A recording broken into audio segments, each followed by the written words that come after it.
Hello,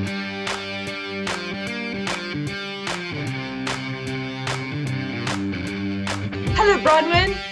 Hi. It is so exciting to speak to you again. I always enjoy our little chats, looking ahead into the future and, collecting our crystal balls and seeing what might come and what's just absolutely ludicrous.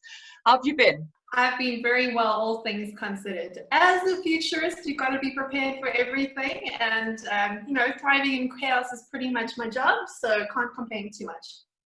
There you go, and chaos is definitely where we're in now. But what I want to focus on today for our chat is the recovery period post-crisis.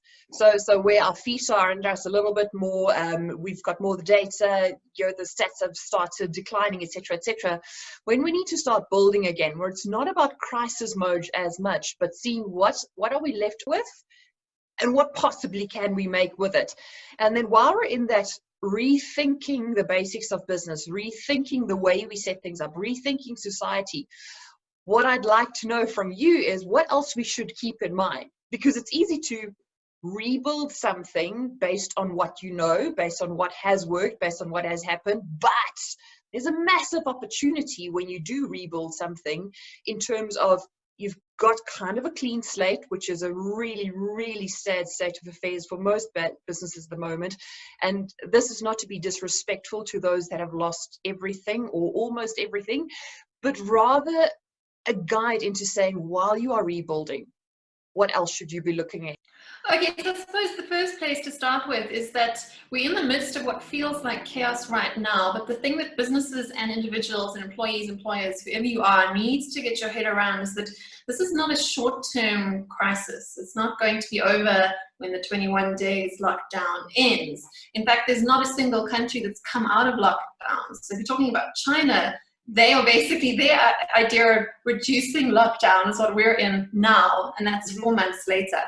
And it looks like it could go on for another 4 to 18 months. So I think the first thing to do is to get your head around the fact that maybe this is the new normal for the foreseeable future, until we've got a decent vaccine in place, until we have a treatment that makes ICUs no longer be overrun. We have to prepare ourselves mentally and financially, if we can, for the in lockdown as we see it now for a year or more.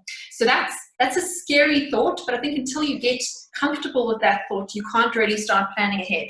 If your idea of planning is to say, in 21 days time, I'm going to do X, Y, Z, you're making a very big assumption, and you can't be doing that. So what I like to tell you is to think about the worst case scenario and think about also the best case scenarios.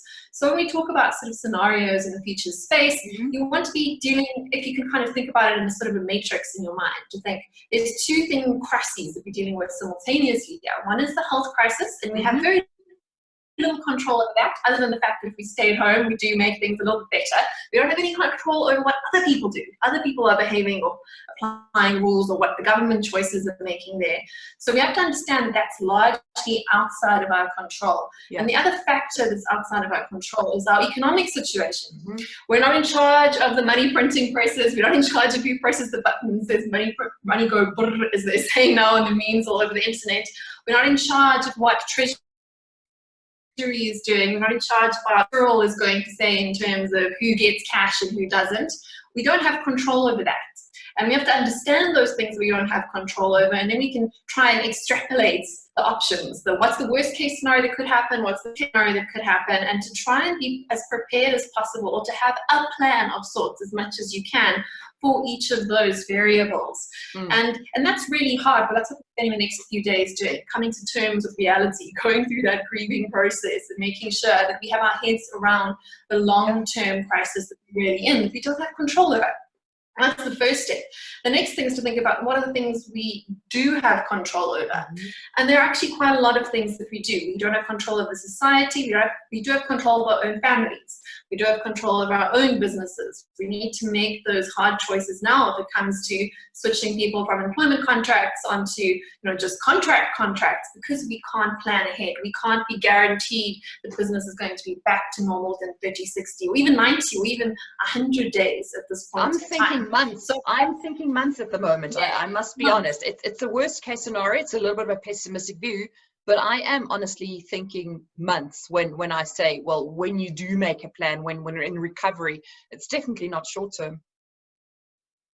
Yeah, absolutely not. But that can be quite overwhelming. So if you go back to the sort of future studies tools that I'm thinking about, which are really just tools for thinking that help people get through chaotic periods, we can sort of divide the world into 4 possible scenarios that could come into play. The first one would be is that this is over as quickly as possible, which would probably be about a 6-month time frame. There's nothing really shorter than that we can look at, even our most optimistic scenarios. And then, of course, on the other side, it would be a case of 18 months plus that we have to look forward to, or have to deal with living in the current reality. And at the same time, on the economic best case scenario, a short and sharp recession, and worst case scenario, a long, deep depression. So we need to be prepared for all of those scenarios and say which way are we going ahead. So if it's the worst case scenario, this lasts for over 18 months and we're in a deep economic depression, that is the worst case scenario we have to prepare for, to say, how can we cut our business costs down to the very bare minimum? What can we do to be one of the very few survivors in that space? How can we just be kind to people around us in our supply chains? Whether they are staff, our suppliers, our creditors, our debtors, how do we all work together in that very worst case scenario? Of course, the best case scenario then would be this is over quite quickly, the death rates come down quite a lot, governments open up the doors, everything goes back to normal, and because it was quite a short period of time, the economic recession is not too deep either. It's a supply shock, it's demand shock, it's not a deep monetary crisis, and we're able to get things back up and going before the end of the year. That's the best case scenario. We should also be the best case scenario too, to make sure that we use that, if things do get back to normal really quickly, as a wake-up call, because this could happen again. We're not in control of nature. Something else could come around next year. Correct. And if it is the best scenario, we really need to be careful that we are not going to perpetuate the same mistakes, and be better prepared if something like this comes on board. Also, again, and we also need to start thinking about what are the lessons we've learned from this that we can carry forward to build a more inclusive, more kind, more sustainable society, because we're all learning very quickly that we can live with a lot less stuff. You're not allowed to buy wine, you're not allowed to buy makeup, you're not allowed to buy all those luxury products, and you're able to find fulfillment in life without just consuming and spending money. So can we carry those sort of values forward if it is the best case scenario? And then going back, of course, to the worst case scenario, which I really think people think need to spend time now thinking about, is because we need to be aware that we could be working remotely like this indefinitely. And how can you then find a way to earn income, still add value to society indefinitely with the very limited resources we have now? And of course, we're much luckier than previous generations were. Like the last time this happened in 1968, I mean, there was no internet then. If your country got shut down like Hong Kong was then, what could you do? There are options available to us, but it is going to mean reframing and finding new ways to add value to society for a lot of people, particularly people in the middle class and in the SME bracket, because those are the industries that are really going to be feeling pain right now.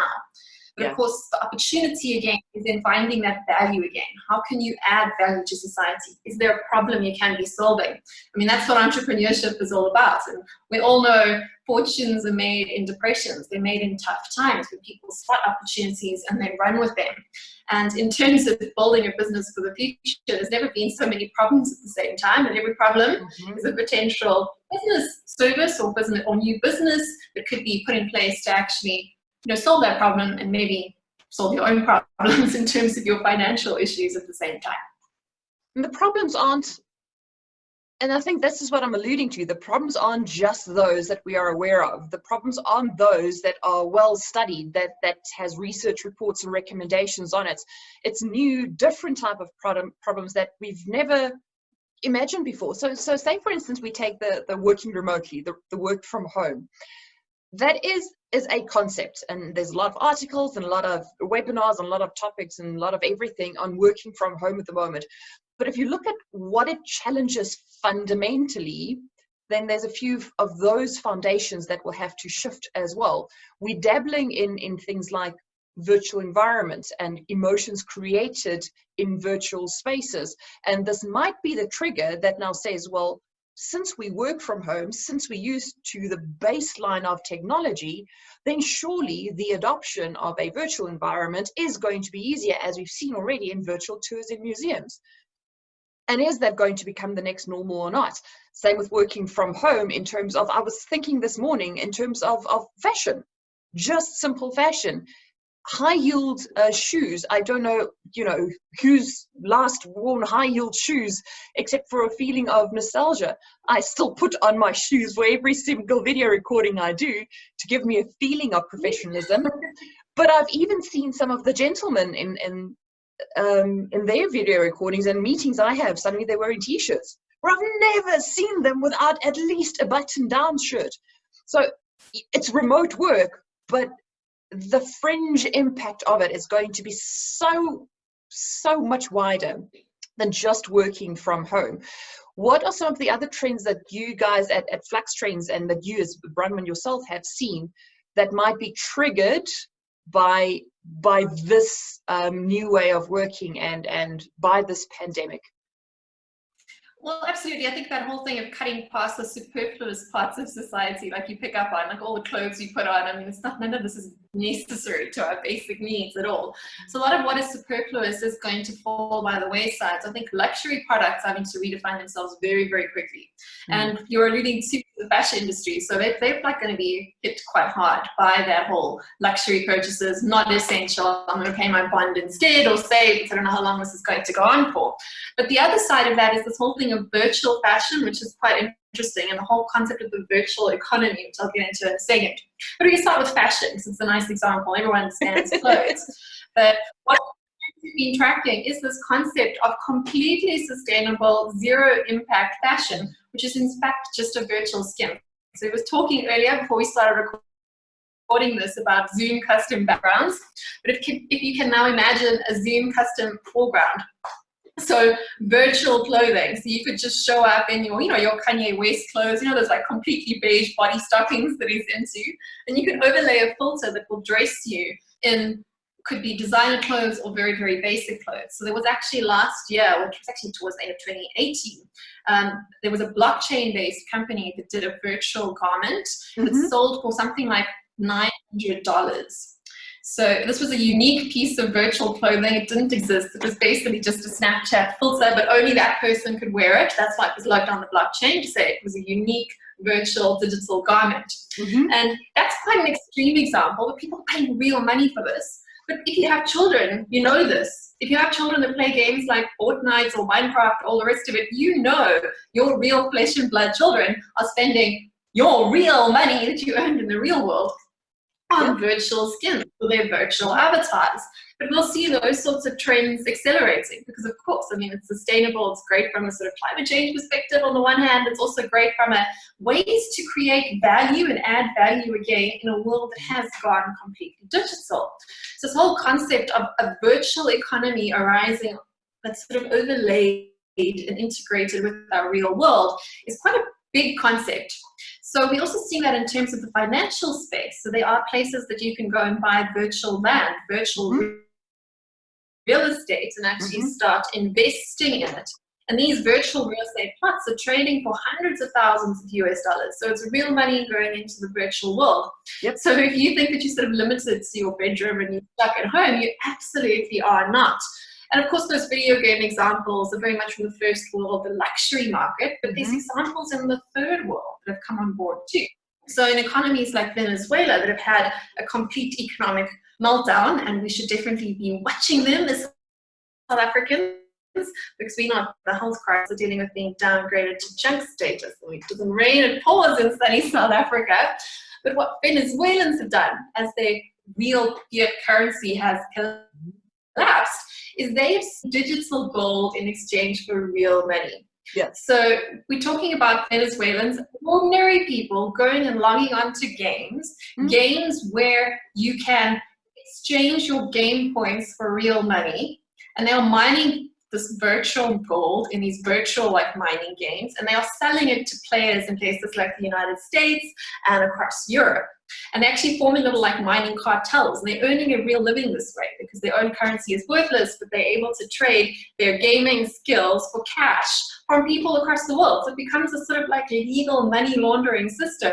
And those lines blurring between the real and the virtual world are extraordinary at the moment. Exactly, and that has a ripple effect, obviously, on the professional services, legal and financial, and all of those. And you know, from my experience and what I've heard so far, the legal profession is aware of all of these changes, but the system isn't set up to move fast enough to regulate and control all of these things. So rules are being created, and societal norms are being created without the knowledge or insights of those traditionally charged with creating the guidelines and the regulations for it. And the same may be in healthcare, where there's huge advances that was predicted and started working on in healthcare, and now we've got a health crisis. As you said, my fear is less the health crisis with respect to those that have been impacted severely by it, but more so the economic crisis and the fallout from that, because it is dual, as you said. But then in the healthcare sector, there's been, instead of making vaccines using the traditional egg method, now using tobacco plants, for instance, or remote deliveries via drone, remote monitoring systems, self-administered, all of these things. I'm not talking here about the self-diagnosis apps that we see rising at the moment. I'm talking about a true revolution in how healthcare is done, who takes responsibility for it, how it's delivered, and the impact of it. What are your thoughts and your insights from what you've seen and studied so far? Well, I like what you said there in terms of responsibility. And I think that is one of the key things that individuals that are watching this can actually take on board and apply to their own lives. Because what I was speaking about earlier in terms of economic crisis, health crisis, you don't have much control over governing us. But at the same time, it's quite depressing to see how many people have outsourced the responsibility for their own health and their own economic welfare to governments and to state entities. Yeah. And in South African context, that's not a smart choice, because there is no money in our budget. We're not America, where we're going to get helicopter money dropping into everyone's bank accounts. You know, there's no cash for UBI in our economy. I mean, I did the maths at one stage. I think if we divided up our entire GDP, everyone would get less than 1,000 rand a month to live on. You know, that's hardly a living wage from it. And that's the entire GDP. So it's just absolutely not viable. And I think that a lot of the time we're sort of relying on these sort of central authorities to sort of help us. We're waiting for other people to solve our problems. And in this case, there's not going to be other people to solve your problems. You're going to have to rely on yourselves. There's no cash in the fiscus to bail out your SME. There's no money going to come and replace your salary if you've lost your job. You have to take responsibility. On the health side too, I mean, we can think that sort of lockdown measures are going to solve all of our problems, but it's not. Only individual behavioral change is going to make any sort of difference to your own health and safety. So if people can take more responsibility for their own choices, we can absolutely move a lot more forward with these things. And when you start applying that to technology too, I think we've also got to be very careful about taking responsibility for the tech platforms that we choose to engage in, to make sure that we're not supporting businesses that might have unethical supply chains, or supporting and using technologies that might be enriching on your privacy. You know, surveillance tech and surveillance capitalism and surveillance state is still a major trend. None of these concerning trends have gone away just because we have a crisis at the moment. So I think that concept of buyer beware and individual responsibility as a voter, as a consumer, as a business owner is one of the scarcest skills that we have at the moment. And the world is crying out for people to take responsibility and to step up and to be leaders. So if you are able to do that, if you are able to be someone that is responsible, that has a plan, that has an idea, people are looking for people to follow right now. So it's a huge opportunity to actually stake some ground in this new world in which there are no boundaries being drawn. That virtual world is up for grabs at the moment. Oh, yeah. It's hard to colonize, to use that word at this point in time. It's easy though for people like you and me, our generation, to grasp all of these new concepts. I mean, we're talking virtual reality here. We're talking intangibles that has as much impact, if not more, than tangibles. We're talking about softer concepts, undefined concepts like reputation management and loyalty and trust and self-management and self-discipline and all of these things that is going to arise in society from this. But I've got sympathy for those you know, you and I talk about this a lot, especially, and we study this and we geek out about it, and fantastic, we get super excited. But whenever I speak about this, and I'm sure it happens to you as well, whenever you speak about this, the moment it starts becoming too intangible, too foreign almost, where it's not based in a concept that is already well understood, people either glaze over because they don't want to hear, or they become desperate to understand, but they really, really wriggle, really, and struggle to understand how the world could be different to now.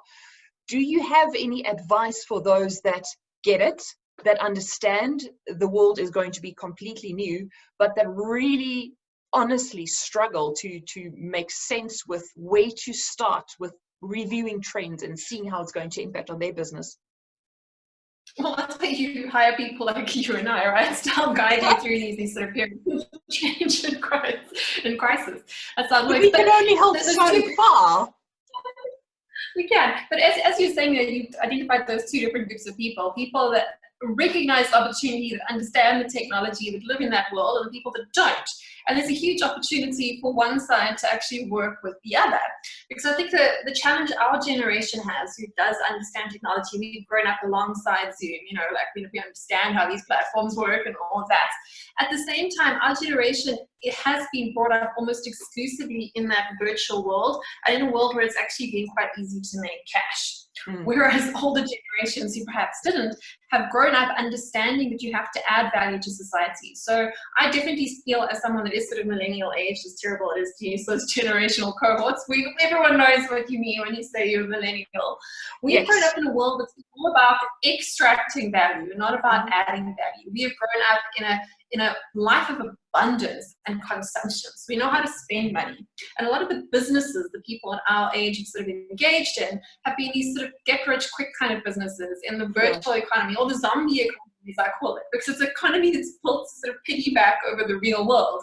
And I think that as much as these online platforms are coming into their own now, and it's great if you're able to have a remote business and to keep on doing work remotely from your home, but we've got a challenge here, because the other thing we're learning as we're locked up indoors by ourselves is how essentially worthless a lot of our online businesses and services are when you're hungry. The real world is what we're missing. The real world of tactile touch, the real world of things that we need, like food and beverages and medicines and all those real components that our generation has really ignored for a very long time, because it was a lot easier to make money in the virtual world. You know, you start a nice fintech company, you get some VC money, boom, you're a millionaire, it's great.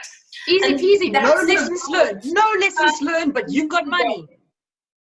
Easy come, easy go, that virtual zombie economy can sort of stumble along by itself for quite a while, because it's the economy that switches easily to an online environment. Of course it's remote, it always was remote. That's great, but that only lasts as long as the real economy underneath that is actually growing and strong, because that's where cash really comes from. If you trace money and wealth back to anything, it comes down to a scarce resource at some point in time. Be that human attention, or be that gold in the ground, or be that food and corn that can only be grown in a certain space of land across the earth. And I think that that's the longer term trend we'll start to see, where that balance shifts, where in the early days where we are right now, that virtual economy, the digitized economy, the young youthful economy finds it a lot easier to sort of step into this new space. In the long run, the world's going to definitely swing back to finding real value in the real world. And that's when the two worlds need to sort of come together. And one side's problem becomes the other side's solution. So I think it's a great time for intergenerational bridge building and in investing in, you know, teaching people how to use things that they don't understand. At the same time, learning about dealing with business in scarce times does come down to the big winners in scarce times of businesses and individuals that are solving real tangible problems. These are the doctors and nurses in the hospital. This is a real one-on-one job. Not everything can be solved with mere technology. Technology can help and aid, but it doesn't necessarily stand on its own. And I think that's a lesson that younger businesses are going to learn within the next sort of 12 to 18 months. Yeah. And it's incredibly important, and it's really good to hear from someone like you who's really, really involved in the highest of possible technology advancements, where it could go possibly. What I've wondered about over the past 2-3 years is, are we going to see more of a separation maybe now. The prediction was always, it tended to be emerging. So emerging of the online and the offline worlds, and so almost to the point where there's no separation. I'm wondering, and you're welcome to call me on this, I'm wondering if we're not going to see, at least for in the shorter to medium term, a separation of the two a little bit more. The development of one really strongly, but also a stronger development in the physical, the real world, the basics, as you said now, you know, the real value, the real world, the real economy. Strong development in both rather than just in the tech space, just in the new, towards something that when it does merge, when that overlap does happen, it is not as frightening as many have expected or predicted it's going to be, because it's going to be not a meeting of David and Goliath, but a meeting of equals with equal value to give. I think that's probably quite far down the line. I think we're still very much in that phase of separation at the moment. And we've seen this, and we've seen the world dividing across these lines for quite some time. We can quite sort of lost deep right now, but really that whole concept of the separation of the real work and the real economy from the virtual economy is a trend that's going to carry on for some time. I think it's going to take a while for people, or humanity in general, to realize how important the real economy still is, because it's so easy to get easy, quick gains from the virtual world, which you can't get from the real world. It's much harder to dig a flower bed if you've tried to like grow some veggies at home over the last couple of weeks. They're just start. The waiting, the patience, the waiting. Work persons love it. Yes, that whole waiting and the patience. And that's a lesson that I think our generation, I think that period of separation is probably going to maybe be compressed a little bit, as you say, because of the current crisis. And I think people are going to realize that value in the real world and drawing things together.